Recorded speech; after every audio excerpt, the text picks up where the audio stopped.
Avant que la vidéo démarre, sachez que le premier single de mon prochain album sort le 19 mai. Les liens pour écouter sont dans la description. Merci.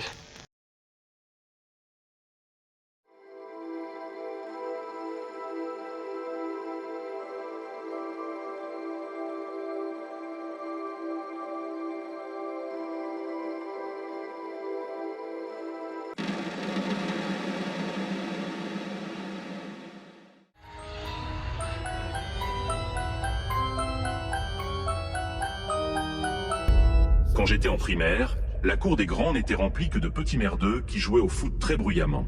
Moi et deux copains étions les nerds de l'école, mais un point me différenciait. J'étais un nerd, certes, mais avec beaucoup de réflexion et d'intérêt pour le monde qui m'entoure. J'ai vécu plusieurs choses dérangeantes dans cette école de merde. Comme le vieux de l'immeuble d'en face qui se masturbait en nous regardant jouer dans la cour, ce jour où l'entièreté de l'école a subitement changé de comportement pendant une dizaine de minutes, devenant alors froid et apathique. Ou encore, la disparition du petit Timéo dont les profs punissaient ceux qui en parlaient. C'était à l'époque où ma sœur fréquentait cette école, plusieurs années avant moi. Mais ce que je vais vous raconter est clairement plus traumatisant que tout ce que l'on peut imaginer. Maintenant adulte, je vois encore cette image, que je croyais vide, mais qui cachait la pire vision de ma vie. Nous traînions toujours dans un coin précis de la cour, au bout de l'école. Le préau se situait sous le premier étage, était longé par les murs couvrant la cage d'escalier. Le mur était équipé d'une vitre, le genre de vitre brouillée qui ne permet pas de voir au travers. Celle-ci était brisée en bas à gauche, comme si un enfant de notre âge avait donné des coups de marteau dedans. Mais aucun marteau ne serait à la disposition des gosses, encore moins à l'extérieur. Tout ce que l'on savait, c'était que cette vitre donnait sur l'espace sous les escaliers, dont la porte d'accès avait été condamnée. Et que c'était ainsi depuis longtemps, car ma sœur ayant été scolarisée ici 6 ans auparavant m'a confirmé que c'était ainsi depuis son CE2. C'était très excitant de regarder à travers les trous et de tenter d'apercevoir ce que cachait ce mur de briques. Pas grand-chose d'intéressant ceci dit. Un plot de chantier, un manche à balai, des bouts de papier, un marteau et un tas de vêtements recouverts de moisissures. On savait que personne ne s'y rendait. Mais chaque semaine, on y jetait un coup d'œil. On s'imaginait des histoires de fantômes et tout plein d'autres trucs stupides. Un jour, j'ai eu l'excellente idée d'y glisser mon nez. L'odeur était nauséabonde et il m'a bien fallu 30 secondes d'air frais pour ne plus la sentir. En même temps, une salle fermée non visitée depuis des années. J'aurais dû m'en douter. Mon pote Idriss avait ramené une lampe dans l'espoir de mieux apercevoir le fond de la pièce. Il a passé le rayon lumineux dans un des trous, puis a posé son œil gauche dans le second. Après un court instant, il a lâché la lampe et s'est retourné, le regard blafard. La première fois de ma vie que je voyais de la réelle terreur dans les yeux de quelqu'un. On lui a bien sûr posé des questions, mais à partir de cet instant, nous n'avons plus jamais entendu le son de sa voix. Il est parti ramasser sa lampe et s'est emmuré dans un silence éternel. Il se taisait, à un point que ses parents l'ont envoyé chez une psy à un rythme intensif. Et sur les 2 années qui ont suivi, où l'on fréquentait les mêmes établissements scolaires, il m'ignorait et ne parlait que lors de l'appel en classe. Inquiet et curieux, Eddie et moi sommes allés voir les 2 dames de service. 2 dames que j'appréciais beaucoup de par leur gentillesse. Nous leur avons expliqué la situation dans l'espoir d'obtenir une réponse.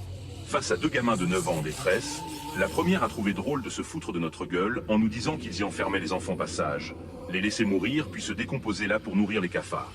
C'était évidemment une blague, du moins, c'est ainsi que je l'ai interprété, mais à quel moment tu fais une blague comme ça à un enfant si jeune et déjà apeuré?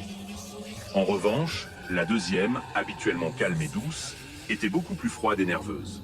Elle nous a simplement répondu très sèchement de nous mêler de nos affaires, avant de partir et nous faire les gros yeux le reste de la journée.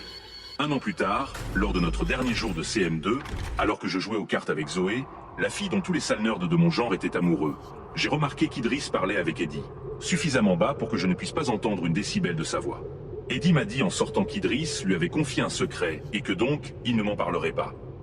J'étais un peu jaloux, mais comprenais parfaitement. De toute façon, je m'étais résigné et avais accepté le triste comportement d'Idriss, et j'étais excité à l'idée de quitter cette école et de m'éloigner pour de bon de cette foutue vitre. Les années ont passé.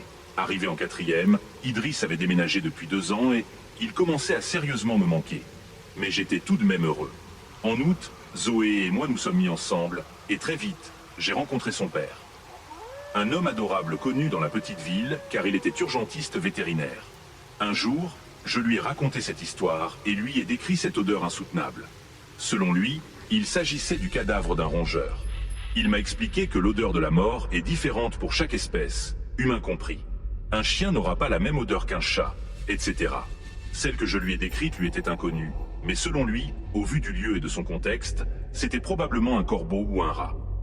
3 ans plus tard, je vivais ma meilleure vie de lycéen en première. Le self de mon lycée donnait une grande vue sur l'école primaire. Un midi, je mangeais seul avec Eddie devant la grande baille vitrée et lui ai demandé s'il avait des nouvelles d'Idriss, en faisant un signe de tête vers notre ancienne école. Son regard est devenu interrogatif et il m'a demandé qui était Idriss. Avant de pouffer de rire, cet enculé riait de notre ancien pote traumatisé. Je lui ai demandé s'il savait quelque chose sur ce qui s'était passé à l'époque. Il a arrêté de rire et m'a demandé de quoi je parlais. J'ai vu à son regard, que je connais depuis la crèche, qu'il était sérieux. Il a nié l'existence de toute l'histoire, on s'est embrouillé et ce connard ne s'est jamais expliqué à nouveau avec moi. J'ai commencé à douter de moi, j'ai alors relancé mon profil Facebook, inactif depuis un bail, et cherché à contacter Idriss, et par chance, je l'ai retrouvé. Je me suis empressé de lui envoyer un message. En guise de réponse, j'ai reçu 3 jours plus tard une notification m'indiquant qu'Idriss m'avait bloqué. J'ai été envahi d'un mal-être que seule Zoé a été capable de calmer. Les années passèrent, et arrivé à 24 ans, je me suis installé avec Zoé dans un bel appartement en région parisienne, loin de notre enfance de merde. Un jour, j'ai senti dans notre immeuble une odeur familière. Celle de l'animal mort dans les vêtements moisis derrière cette vitre maudite. Oui, c'était exactement la même. Le lendemain, des pompiers et des policiers sont arrivés. Notre petite voisine de 67 ans a été retrouvée morte après une semaine.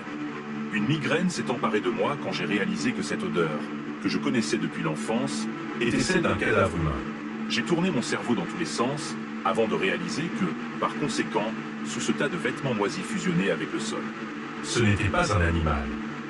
À cet instant, je me suis effondré et gerbé comme je ne l'avais jamais fait. Heureusement pour moi, Zoé était là. Après m'être lavé, je lui ai expliqué les raisons de mon retournement d'estomac soudain. J'essayais de me dire que c'était impossible, ne trouvant pas de réponse à comment un événement pareil aurait pu se produire. Mais en parlant avec ma copine, tout s'est déroulé dans ma tête. Les éclats sur la vitre semblant venir de l'intérieur, le marteau sur le sol, et la réaction d'Idriss qui a été le seul à clairement voir le supposé cadavre. 15 ans après, je comprenais enfin son traumatisme. Mais qui séquestrerait un enfant ici et pourquoi? Je me suis mis à ricaner en me disant que j'étais con de croire une telle chose. Cependant, mon cerveau continuait de ruminer. Puis 1000 questions me sont venues en tête, dont une qui m'obsédera pour toujours. Cette affaire a-t-elle un lien avec le petit Timéo, disparu quand ma sœur était en CE2 là-bas? Cette question m'a poursuivi jusqu'au soir. Une fois au lit, Zoé m'a prise dans ses bras pour tenter de m'apaiser, sans succès. J'ai attendu qu'elle s'endorme pour attraper mon téléphone et commencer à rechercher les vieux articles et posts sur la disparition du petit Timéo. Son petit visage d'ange sur l'unique photo me paraissait familier. C'en était perturbant. Puis mon estomac s'est tordu une énième fois et mon cœur a accéléré à une vitesse que je croyais impossible. En lisant l'avis de recherche, j'ai vu que Timéo avait le même nom de famille qu'Idriss.